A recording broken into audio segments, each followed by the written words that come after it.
Hello, friends. Yet another bad hair day.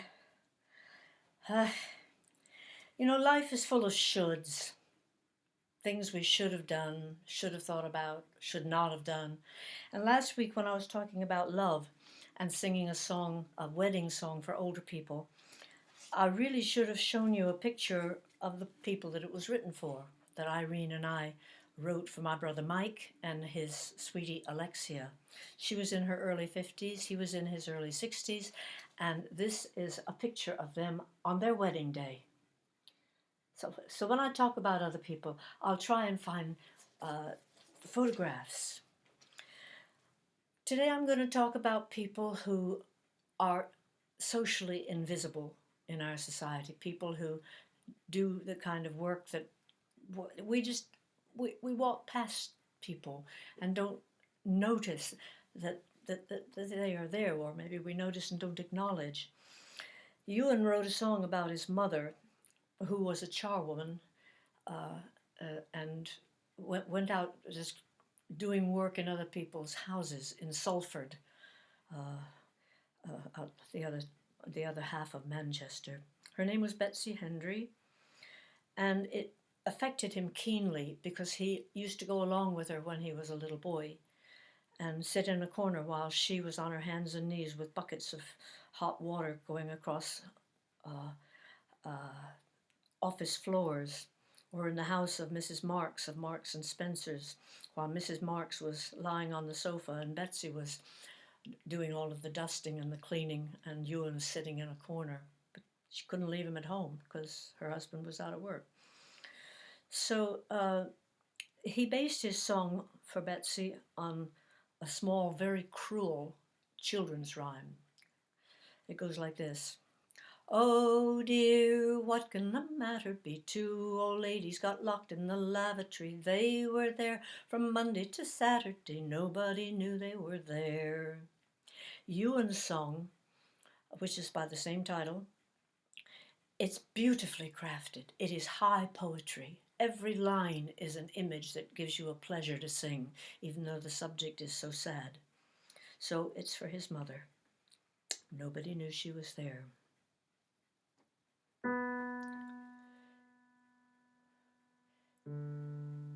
She walks in the cold, dark hour before the morning, the hour when wounded night begins to bleed.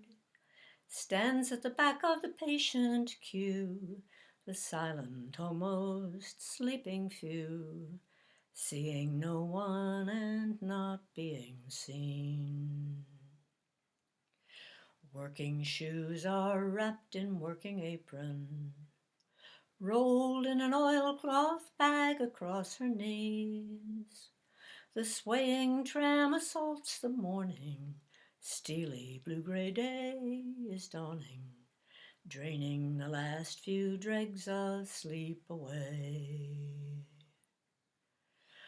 Over the bridge and the writhing foul black water, down through empty corridors of stone, each the blind glass wall she passes shows her twin in sudden flashes.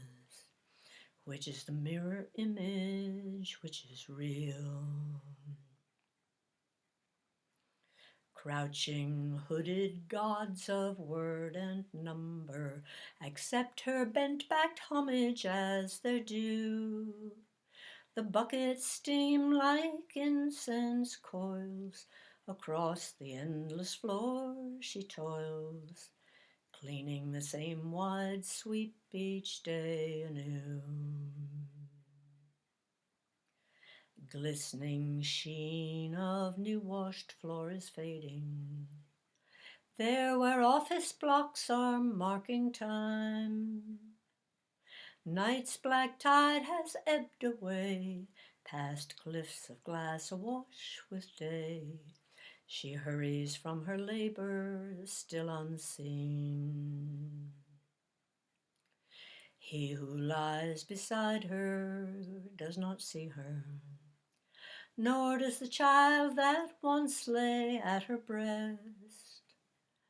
The shroud of self-denial covers eager girl and tender lover.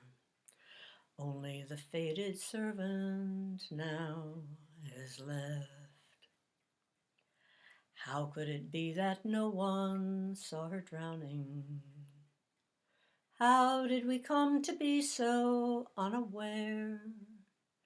At what point did she cease to be her? When did we cease to see her? How is it no one knew that she was there? That's for Betsy Hendry.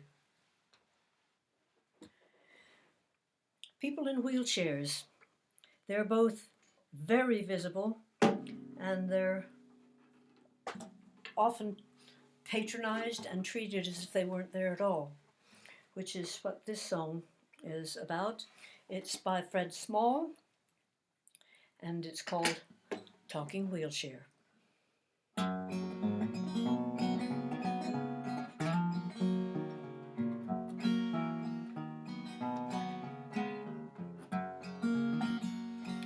I went for a jog in the city air. I met a woman in a wheelchair. I said, I'm sorry to see you're handicapped. She says, what makes you think a thing like that? And she looks at me real steady. She says, you want a drag? So she started to roll, I started to run. She ran the pants off my aching buns. You know, going uphill, I'd hit my stride, but coming down, she'd sail on by. And when I finally caught up with her, she says, not bad for someone able-bodied. You know, with adequate care and attention, you could be taught simple tasks. So, how about something to eat? I said, some that would suit me fine. We're right near a favorite place of mine. So we moseyed on over there.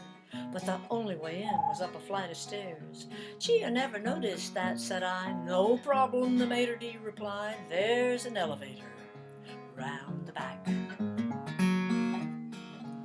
So we made it up the stairs on the elevator with the garbage flies and last week's potatoes. I set it like a table for my friend and me. He says, I'll try and find one out of the way.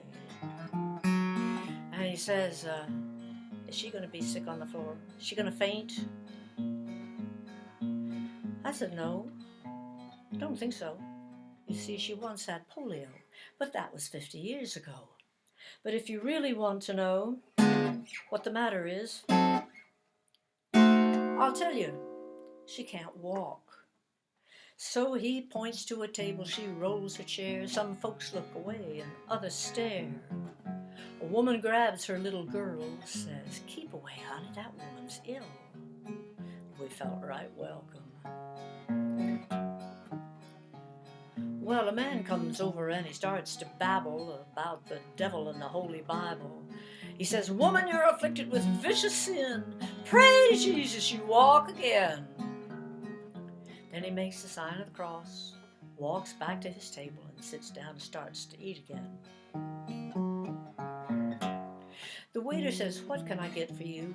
I says, I'll have your special imported brew. And he says, well, what about her? I said, who? He says, her.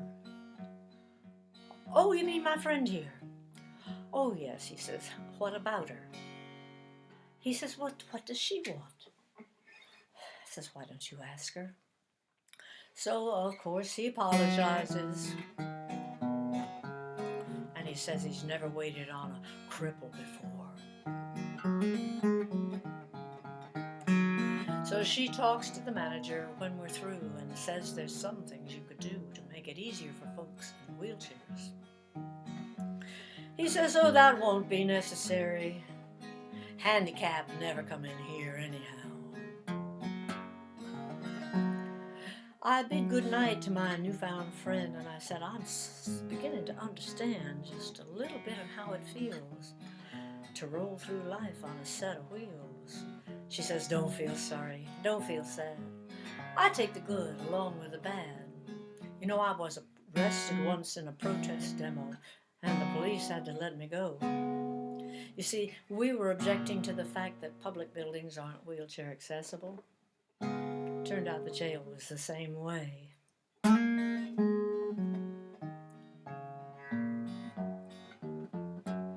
Anyhow, I look at it this way. In 50 years, you'll be worse off than I am now. You see, we're all the same in this human race. Some of us are called disabled, and the rest of you, well, you're only temporarily able-bodied.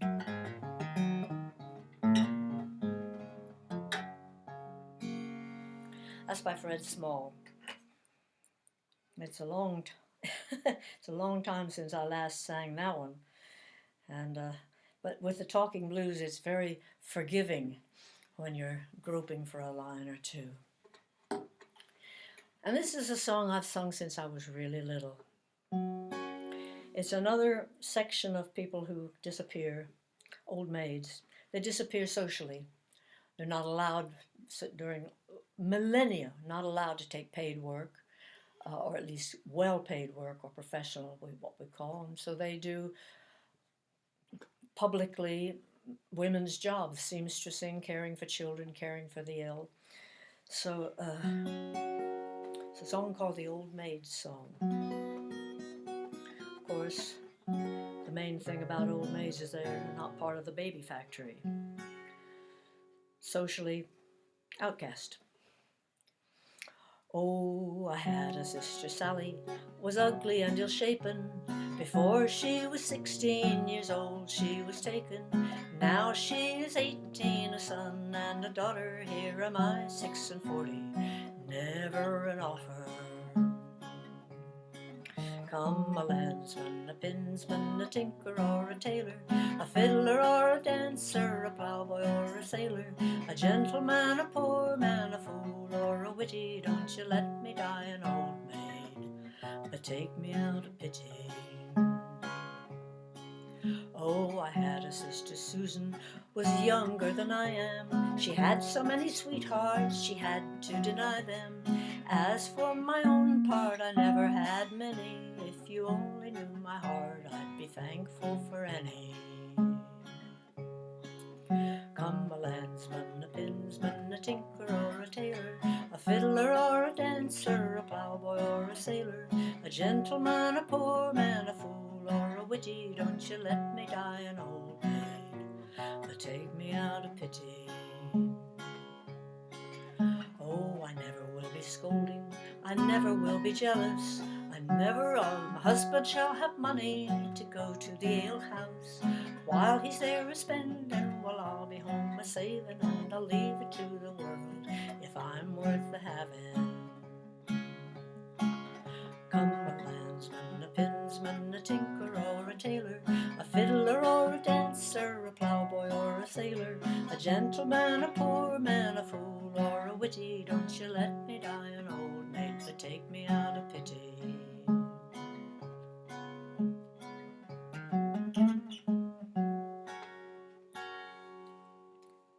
Imagine a little kid of 3 and 4 years old walking around the house singing that one. One song on each one of these Peggy at 5 on Sundays for the next little bit is going to be taken from the new CD, which is called First Farewell. You can go on Bandcamp and pre-order it now. It's going to be actually available on April 9th. So this is one of the songs from this new album, which we're very pleased with. Songs with my kids and with one of my daughter-in-laws. I wanted to write a song with Neil, and he had resisted it up to then, but he finally caved in, and he came up and stretched his 6'2" self across a 3/4 sofa, and we looked at each other and said, well, what shall we write about? Didn't have an answer. So he started talking about how he was, what was happening in his life. And he said, you know, Mum, at 61, he said, I feel as if I'm invisible. When we worked out what he meant by invisible, it really was kind of invisible to younger women. I said, try being 85, where you're invisible to everybody. So that's where the song went, Invisible Women. And so this is one of the tracks off the new album, written by myself and my son Neil, age 85 and age 61. What a beautiful, beautiful baby. said the face looking down from the sky. A neighbor dropped in and tickled my chin. What a beautiful baby was I. Growing up I made sure of attention. Everyone's eyes were on me. And into my teens I was never not seen. The whole world revolved around me. I was here for the birth of my children. I was here, the belle of the ball. 80 years have gone by in the blink of an eye. Now it seems that I'm not here at all. Here comes the invisible woman. She's been on the planet for years. You can't make her out, but there's never a doubt the invisible woman is here. I strolled down the high street on Sunday in clown shoes and lace underwear. Did they notice my dance? Not one single glance, so I guess that I can't have been there. I can't recall when it first happened. Don't know how I became so unseen. When my tangible self was put on the shelf, these words on the label has been. Here comes the invisible woman. She's been on the planet for years. You can't make her out, but there's never a doubt the invisible woman is here. Why do I feel so much less than I am? There's so much more of me now. Gray hair, whiskers, wrinkles and such, dressing for comfort and longing for touch. It should be so simple, it feels like so much to ask you to see me.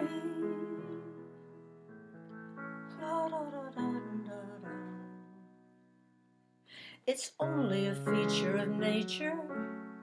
You will start vanishing too. You will get old, left out in the cold. The ghost army's waiting for you. Like the leaves that fall before winter, like the day that turns into the night. We may not have a choice, but we still have a voice. The invisible gals love a fight. Here comes the invisible woman. She's been on the planet for years. She has plenty to say. She won't go away. The invisible woman is here, here, here. The invisible woman is here, right here. So that ties it up for this week. Next week we'll have another song from the new album, which we're all so pleased with. But I'll send you off with a laugh, hopefully. You have to laugh about getting old, you really do. This is a list that was sent to me by a friend, a list of aphorisms. How do you know when you're old? You know you're old when going without a bra pulls all the wrinkles out of your face. You know you're old when you're having a party and the neighbors don't even realize it. You know you're old when you have heated arguments about the pension plans. And you know you're really old when your sweetie says, "Let's go upstairs and make love." And you answer, "Pick one, darling. I can't do both." You're also really old when you can't remember who sent you this list of sayings. So I'll leave you with that. And whatever you do, enjoy every single day and stay safe. Bye-bye.